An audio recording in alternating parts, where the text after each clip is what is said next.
Hello, I'm Malcolm Heath from DNV's Innovation Team. I'm very happy to say that I will have the pleasure of being the chairperson for this year's Wind Power Data and Digital Innovation Forum in Amsterdam, and I would like to invite you to join us. The central theme is about turning the mountain of data that is available to us now into real decisions that improve the way we operate and maintain our wind farms.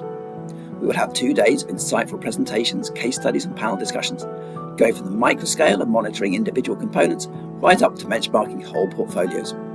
We'll find out why different operational decisions need different data products and how to balance them all.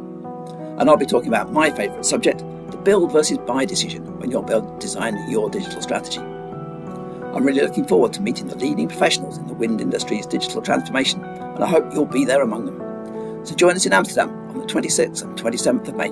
See you there.